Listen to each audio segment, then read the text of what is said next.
Okay, today I'm going to replace the valve cover gaskets on this van. 2001 Dodge Caravan, or Grand Caravan. The challenge that most of us would think of is getting to the back of the engine there with all this stuff in the way. It makes us wonder how we can get to it. Well, I'll show you how to do that right now. Well, first thing I would say doing is removing the air cleaner assembly. Removing this and everything. And then I probably will want to remove the throttle body, so that way all these little wires will get out of the way. But I'm going to look first before I do that. Of course, remove this, of course. And this. The air cleaner assembly would make it easier if we remove it all.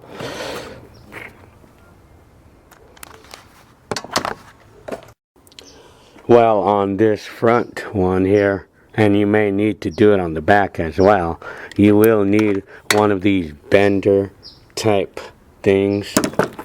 But if not, I think a screwdriver will work too. Like if you need to get in there but you can't reach in there because this gets in the way, a screwdriver will work. Like this.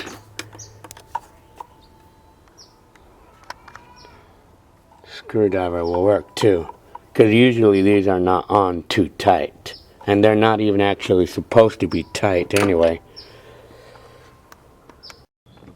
Okay, I removed all the bolts on the front anyway. I'm just doing the easier side front, the easier side first, I guess. You don't have to remove them all the way. I mean, in fact, these don't even really actually come off. And I'm removing the valve cover to replace the gaskets. And it seems like the new parts. This was $45, by the way, at Cragen, or AutoZone also. Okay, this is the new parts, and it comes with these little thingies, and I guess these thingies go here, and then there's the gasket. The gasket is in here, obviously. Well, this side was easy to do, of course, but the other side I'm going to show you right now. Just be sure that when you take it off, to be sure that this is cleaned up and smoothed out before you put on the new one.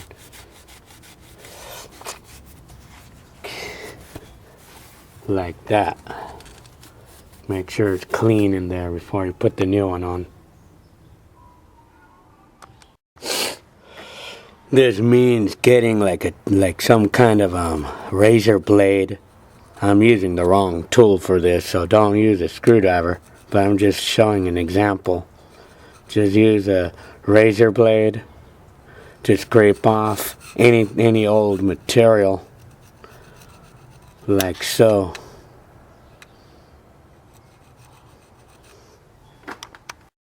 Now comparing the new gasket with the old one. See the new one, see how it looks like. See how it's raised? But on the old one, it looks all flattened. Well, on this side, it looks flattened. It's hard to do it with this camera. It looks flattened. Not like over here. It's raised. See this part right here? It's raised, more raised evidently. And this one looks all flattened up. Just pry off the old boots. Pry it off, or just pull it off with your finger. And then put the new ones on. Simple. After you put the new boots on here, then you just put it in here and kind of like make this part right here cling on to the new gasket so I can hold it in place. So when you put it on, see, it clings on and it holds on to place. That way the screws don't get lost. It's really recommended that you use some kind of gasket sealer here. But I'm not using it because, you know, it doesn't show that it had one before. And besides, this does the sealing right here. The way this is raised, when you bolt it on, it squeezes and it seals it off that way. But I think I'll probably still run some gasket sealer though, maybe. Like I say, be sure that you really clean off any dirt or debris off of these with a cloth or something.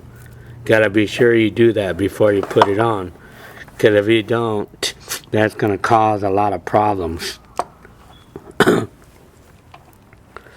Because if you have like a little rock, say right here, then it's gonna leak through there, and that can cause a lot of trouble.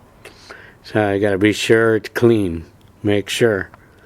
And same thing over here too, of course. Okay, about these don't need to be in too tight. They don't need to be tight. It only needs to be like tightened to where that boot starts to squeeze a little. And it starts to squeeze. Just shortly after it starts to squeeze, that's only how tight it needs to be. It doesn't need to be tight, because it'll ruin the gasket if you try to put it too tight. Like so. Yeah. Gotta just tighten it until it starts to squeeze the boot, and you'll see it squeezing. Now here's the challenging part, to get to the back of the engine, or on the firewall side. Well, what I did here, I removed the bolts for the power steering reservoir, and then there's a bolt over here for the power steering reservoir right here, where my finger is at. I guess evidently it was loose already, so that didn't give me a hard time. But it was 2 bolts. It was these 8 millimeter to remove this out of the way. Then we want to remove these, move these hoses out of the way, get everything out of the way, like so. Be sure that you could probably remove these sensors here, these little cords, to have easier access here. It probably will be needed. There's one right here, and then one right here. Remove those to have easier access. And then there's a PCV valve back here. You just got to remove the hose. It's easier to remove the hose from this part right here, because the PCV valve seems pretty stubborn there. I removed the hose already, so it's ready to go. Okay, I got the valve cover off. You may need to remove these spark plug wires to get them out of the way, but don't forget where they go though. And then we may have to move this again out of the way so the valve cover can come out this way. I guess it's easier to take it out this side, on this side. Okay, I got it out now. It was a bit of a challenge, but I did it though. Shit.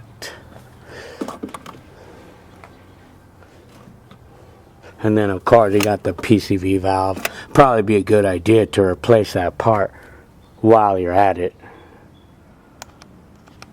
Okay, I'm sliding it in there now. And it's a lot easier. It's a lot easier to take off the PCV valve hose before putting it on, because this gets in the way. And I hope you replace the PCV valve, because that'll save you a lot of work later. So I'm getting it in right now. Just be sure that you have cleaned this, the base, cleaned it off really good first before putting it on.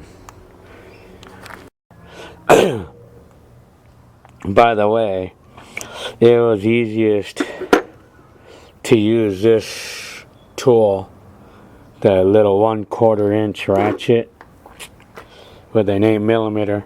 It was easiest to use this to access the back valve, the back part of the valve cover. Well, these bolts, the ones on the back. But, and then for the two on the other side, for this one, well, it would be located on that side. I needed the bender one like this to access it, or to be able to get it out. And same, this one I did not need the bender, but this is like illustrating the back. And then it was easiest to use this to do these on the back of this engine.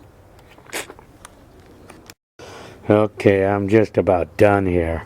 Just to let you know that you gotta be careful not to do things like this, because like the fuel injector wire there, I guess I accidentally damaged it a little. So before I'm putting it back on, I need to put some quality tape. And then I had a problem with this hose, because it was getting old. Since it's old, it cracks, and every time I would put it in, it would crack more. So now I have to get a new one. But what I did is I'm just gonna get a hose. I had this hose, and then I need to buy something that I can use to clamp it in there, you know. That's what I need to do, and I'm done now. But I just gotta put the tape, and that's it. But other than that, I'm done. So these are the parts that I replaced. Yeah, well, if I'm gonna say how challenging it is, it's not hard. It's not really hard, but it's just getting to some of those screws. But even that was not too big of a deal. So it wasn't hard. It was not.